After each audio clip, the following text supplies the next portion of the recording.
बोझ दो तुमसे, लेकिन मैं नहीं करूंगा धुले में आने के लिए देर।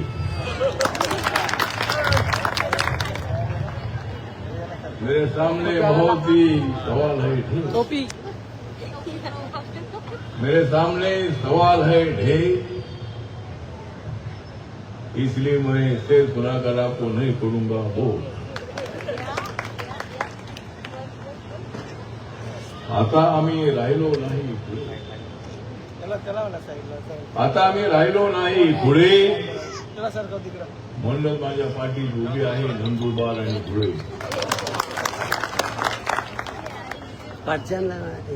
मी संसदेमध्ये आहे माझ्या बाबासाहेबांमुळे, मी संसदेमध्ये आहे माझ्या बाबासाहेबांमुळे,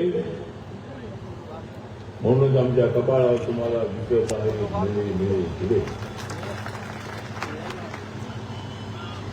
माझा आहे रिपब्लिकन पक्ष, माझा आहे रिपब्लिकन पक्ष, त्यामुळे साऱ्या देशाचं आहे माझ्याकडे लक्ष।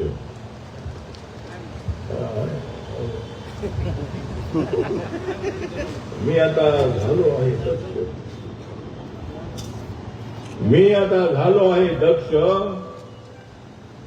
संविधानाचे दुश्मन आहेत माझे पक्ष। तर आज या ठिकाणी बाबासाहेब आंबेडकर आले होते, बाबासाहेब आंबेडकरांच्या पदस्पर्शाने पावन झालेल्या भूमीमध्ये आज रिपब्लिकन पक्षाची सभा होत आहे। या ठिकाणचे आमचे पूर्वीचे जिल्हा अध्यक्ष संजय पदावे अनेक वर्ष ते माझ्या पाठीशी उभे राहिले, आज ते आमच्यामध्ये नाही। प्रेम अण्णा गायकवाड हे तर अत्यंत उत्साही होते, वय झाला असलं फार चालता येत नव्हतं तरी सुद्धा माझ्या पाठीशी ते ताकद उभे राहिले। रमेश गरुड हे सुद्धा अत्यंत ऍक्टिव्ह कांताच्या काळामध्ये होते। धुळ्यामध्ये आलो की रमेश गरुड यांच्या गोष्टीमध्ये मी अनेक वेळेला जाऊन आलो। नाना दामोदर हे सुद्धा माझ्यासोबत राहिले। भरत घरात हा तर अत्यंत बुलंद आवाजाचा माणूस, नेहमी आला तर कुठल्या ना कुठल्या विषयावर वाद करण्याचा प्रयत्न करणारा, अनेक लोकांच्या विरोधामध्ये तक्रारी करणारा, पण मला मी मात्र माझ्या नेतृत्वावर विश्वास ठेवून आला। अशा पद्धतीचा भरत घरात होता तो आज आपल्यामध्ये नाही। अरविंद कुवर नंदुरबार जिल्ह्यात अनेक वर्ष अध्यक्ष राहिला।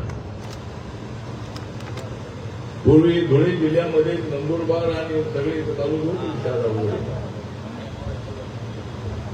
नंतर धुळे आणि नंदुरबार असे 2 जिल्हे झाले आणि काही महिन्यापूर्वीच अरविंद कुवर हे आपल्यामध्ये राहिले। या सगळ्या माझ्या सहकार्यांना मी आदरांजली समजतो आणि सर्वजण नसते तर मला दिल्लीला पोचता आलं नसतं। या सगळ्या आमच्या आया बाया, सगळे तरुण, सगळे कार्यकर्ते माझ्या पाठीशी नसते तर माझी ओळख महाराष्ट्रामध्ये आणि देशामध्ये होऊ शकली नसती। हे कार्यकर्ते उपाशी तापाचे राहून माझ्या नेतृत्वावर विश्वास ठेवून बाबासाहेब आंबेडकरांचा जो कारवा आहे तो कारवा पुढे चालवण्यासाठी ते माझ्या पाठीशी उभे राहिले आणि म्हणूनच मला दिल्लीचं तख्त गाठता आलं। मेरा कारवा तो सारे देश में चल रहा है, मेरा कारवा तो सारे देश में चल रहा है, गांव गांव में जाकर गरीबों को मिल रहा है, इसलिए कुछ लोगों का दिल जल रहा है, इसलिए कुछ लोगों का दिल जल रहा है और जो मुझे विरोध करते हैं उनका कारवा मुझे देखकर दिख रहा है। तर आपण सर्वांनी मिळून पुढे जायचं, कुणाच्या विरोधामध्ये बोलून पक्ष वाढत नसतो। मी तो साऱ्या देशामध्ये पण शोभा केलेला आहे. तो हा नेता असा आहे, तो नेता तसा आहे, त्याने असं केलेलं आहे, त्याने तसं केलेलं आहे. अशा पद्धतीच्या आरोपाच्या काही झाडत मी इथपर्यंत आलो ना. मी माझा कार्यक्रम लोकांच्या समोर मांडला. भारतीय दलित क्रांतीच्या काळामध्ये तर फार मोठा झंझावात होता.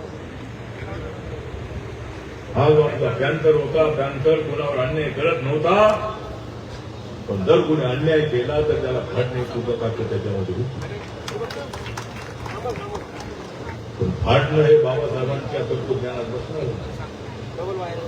गौतम बुद्धांच्या तत्वज्ञानामध्ये फाडणं हे आमच्या विचारात बसणार नाही.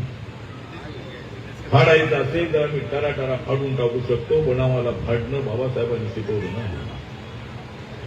आम्हाला समाज जोडणं बाबासाहेबांनी शिकवलेलं आहे. समाज जोडत जोडत पुढे जायचंय बाबासाहेबांनी आम्हाला सांगितलेलं. चुकीचा प्रचार करून आपल्याला सत्ता मिळत नाही. या ठिकाणी भांबळे साहेब आपण इथं आहात. आपण माझ्यासोबत मंत्रिमंडळामध्ये होता आणि यावेळेला आपल्याला संधी मिळाली नाही. 1500 मतांनी फक्त आपण हरला. आणि संविधान बदलणार अशा पद्धतीची अफवा सातत्यानं माणसाच्या मनामध्ये बिंबवण्याचा प्रयत्न झाला. पण बाबासाहेबांचं संविधान एवढं नाही. सगळ्या जातीच्या धर्माच्या माणसाला न्याय देणारं ते संविधान. हिंदू असेल, मुस्लिम असेल, शीख असेल, इसाई असेल, जैन असेल, पारसी असेल, बौद्ध असेल, लिंगायत असेल, कुठल्याही धर्माचा माणूस असेल, कुठल्या जातीचा भाषाचा माणूस असेल, त्या सर्वांना न्याय देण्याचं बाबासाहेब आंबेडकरांच्या संविधानाने फार मोठं काम केलेलं आहे. आणि आपल्या देशाचा नेपाळ होईल, श्रीलंका होईल, बांगलादेश होईल अशा पद्धतीची भूमिका मांडणारे आपल्या देशात लोक आहेत. मी तुम्हाला सांगतो की बाबासाहेबांचं संविधान जोपर्यंत आहे तोपर्यंत या देशाचा नेपाळ कधीच होऊ शकत नाही. कायदा हातात घेतला जाऊ शकत नाही. कायदा जे हातात घेतील त्यांना पोलीस पकडतात. मला सुद्धा पोलिसांनी अनेक वेळेला पकडलेलं आहे, पण मी जास्त वेळा राहिलो नाही. पण नामांतराच्या वेळेला मात्र मी महिनाभर जेलमध्ये होतो. आणि पोलीसवाले मला जेलमध्ये यासाठी टाकत नाही की मी जेलमध्ये गेलो, हजारो माणसं जेलमध्ये येतात, जेलमध्ये जागाच राहत नाही म्हणून मला पकडत नाही. पण पकडण्याचा विषय नाहीये. मी असं अजिबात अनुचित करत नाही. मी डेमोक्रॅटिक सिस्टीमनी चालणारा कार्यकर्ता आहे. बाबासाहेबांच्या संविधानाचा सन्मान करणारा मी आहे. माझा पक्ष आहे. आम्हाला चुकीचं काही करायचं नाहीये. मराठा समाज आमचा आहे, ओबीसी समाज, माळी समाज आमचा आहे, कुणबी समाज आमचा आहे, मुस्लिम समाज हमारा है. मुस्लिम समाज के बारे में हमने बहुत बार अच्छी बात की है. और आप लोगों को मालूम है कि नरेंद्र मोदी जी ने परसों 2-3 दिन 4 दिन पहले ही बताया है कि रमजान का महीना चल रहा है और रमजान के महीने के अवसर पर युद्ध होना ठीक नहीं है. इस्राएल और ईरान का, अमेरिका और ईरान का युद्ध होना ठीक नहीं है. मुझे लगता है कि हमारी सरकार नरेंद्र मोदी जो योजनाएं बनाई, सब योजनाओं का फायदा हमारे मुस्लिम आवाम को होता है. आप अल्लाह ताला से अपील करिए. हमारे जो मसाइल है, इस मसाइल को हल करने के लिए मैं आपके साथ हूं. रिपब्लिकन पार्टी आपके साथ है. कोई डरने की बात नहीं है. अलग अलग पार्टी की भूमिका अलग अलग हो सकती है,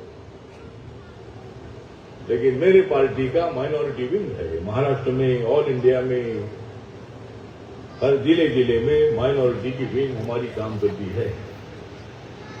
उसमें मुस्लिम माइनॉरिटी है, क्रिश्चियन माइनॉरिटी है, जैन माइनॉरिटी है, सिख माइनॉरिटी है. सभी माइनॉरिटी के लोग मेरे पार्टी में काम करते हैं. तो हमारी सरकार मुसलमान के विरोध में नहीं है. मेरे मंत्रालय ने 10% आरक्षण ईबीसी को, ईडब्ल्यूएस को देने का निर्णय लिया. उसमें ऐसा नहीं कि मुसलमान को नहीं देना करते. और मैं जानकारी देना चाहता हूं कि मेरे मंत्रालय के अंतर्गत ओबीसी कम्युनिटी आती है। ओबीसी कमीशन हमारा है, शेड्यूल कास्ट